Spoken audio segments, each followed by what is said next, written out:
So I'm obviously Tim. The workshop of tonight is training smarter. First thing we're going to show you is how to structure your training sessions so that, or even just your general climbing sessions, so you know, right, okay, well, what is it that I need to do when I get in to make sure that I'm warming up effectively as quickly as possible and hopefully putting myself in a position where I'm not going to go and cause injury. Jogging on the spot, a few burpees, a little bit of skipping, whatever, can actively get the heart rate up, get the blood pumping. The vast majority of our climbing muscles are lats just beneath the shoulder blade, and then the rotator cuff which sits around the shoulder blade, and then we've got mid traps in between the shoulder blades. Okay, take your tennis ball, put it into those areas, colour it in until you get that nasty pain face. Okay, you're then going to sit on that point 10 seconds or so, flick it backwards and forwards, colour it in again. When we then start doing a lot of the movement-based work, that your body just feels better for it. For most of us as climbers, our lats are all really quite tight. So over time, that muscle shortens, it gets tighter, it's full of waste products, it becomes less efficient. As I start to pull on the band, you can see how it's pulling my shoulder out of position, yeah?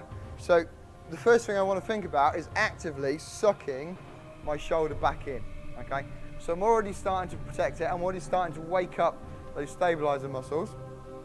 I'm going to turn my thumb up towards the ceiling, and then quite simply, I'm just going to start to twist towards the opposite direction. Claudia now pulls a little bit more. I'll get a real nice stretch through my chest, through the shoulder, through the bicep, potentially into the forearm. Okay? So the first thing I'm going to do is I'm going to stick my bum out, and I'm going to try and flatten my back. And as much as I can, there's my L shape. Shoulders still pulled in, and I'm going to take the same foot this time and step backwards. Now the stretch is going to come from twisting that hip back. Okay, we see that? Keep the shoulder in. Okay, now twist the hip back towards the wall. There you go. Yeah, get it now? Come into position. I'm just going to pedal my feet a little bit just to try and waken my hamstrings up, loosen them off a little bit. And then I'm going to go into what's technically termed a bear crawl. Okay, so we've got your brain going, we've got shoulder stability coming on, hamstring stretching, cores waking up. So again, we're warming those hips up for drop knees, rock overs. Yeah. Okay, so the full gecko, which is the last progression, we just add a push up in. I come forward, and we'll push up. The last thing we're going to do is really get those shoulders pumped so that the only thing you've got to worry about is your fingers. You can take your band, take it out, put it behind your shoulders so it's touching your back. Okay? You're either going to have thumbs up, or if you want the harder version, thumbs back.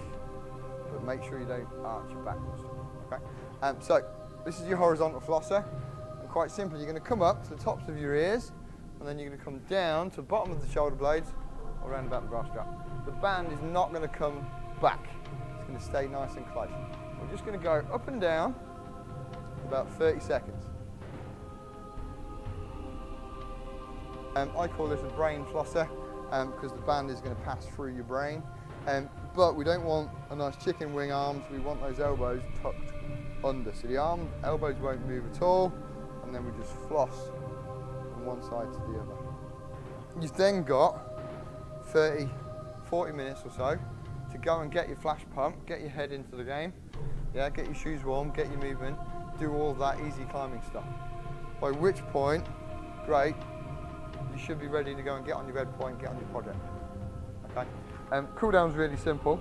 That's literally go back on some easy blocks, yeah, or go for a walk, or walk back to the car, or whatever it is. Trying to get that pump, that heart rate moving around again to flush out as much of the waste products that you've built up as possible.